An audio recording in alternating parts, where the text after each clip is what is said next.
Carne Caldeiro empezou no 2000 debido a unha crise no sector cárnico que houve naquel momento, que fora o que todos conocemos como a crise das vacas tolas.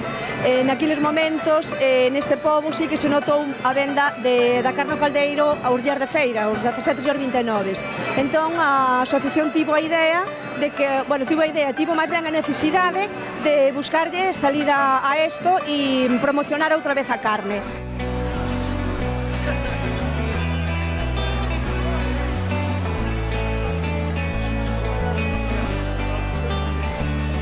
Daquelas non contábamos con ningún tipo de axudas, polo tanto, os primeiros anos fixémola por o día de hoxe. Facíamola coincidir ca festa parroquial o San Lázaro e abrían as 4 casas para cocer.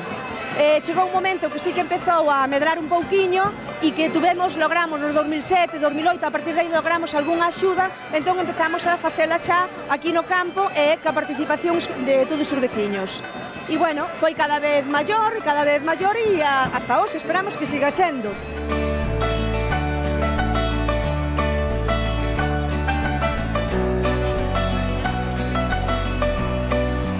É unha homenaxe aos gandeiros daqui, que son os que crían a carne, que logo son a que se vende e a que se come, porque evitan os incendios que estamos vendo estes días. Eles traballan esas terras que herdamos dos nosos pais, seguen traballando con agarimos, seguen cuidando das vacas, a pesar de que os tempos están contra eso, seguen vivindo na aldea, no rural, a pesar de que os tempos están contra eso, e fano moi dignamente. Por eso esta feira é unha homenaxe a eles. E é unha homenaxe tamén á carne cocida. A carne cocida agora empeza a vela en moitos restaurantes, está moi ben, pero claro, como a cocida aquí no caldeiro, na calidade que ten, porque é carne daqui, non é carne de reses grandes, nem moito menos, é carne ben cocidiña, porque esta xente daqui levan toda a vida cocendo a carne e xa o cocían seus pais, e saben perfectamente os anacos que hai que meterlle, saben a gordura que ten que ter, porque xa todo freva non sabe. Entón, por iso é tan interesante esta feira, creo eu.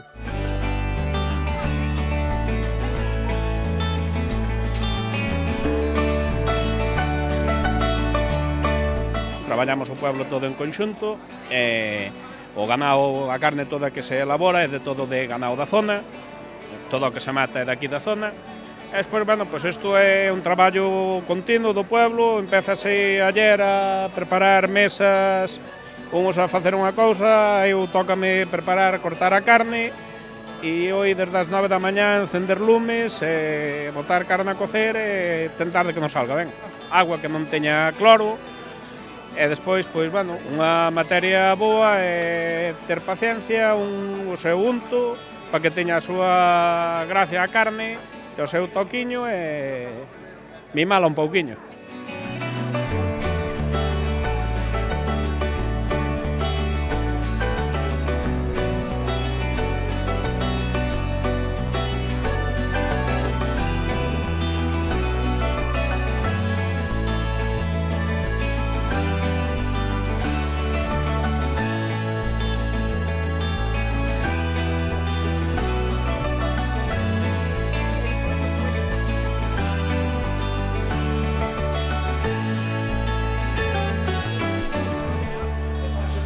Ao mesmo tempo que se vende a carne, tamén se venden outros produtos da zona, outros produtos que van normalmente con eles, vendes o queixo, vendes as empanadas, vendese o viño, que tamén estamos aquí na porta da Ribeira Sacra, e o licor café que ten que ver co viño, e o aguardente.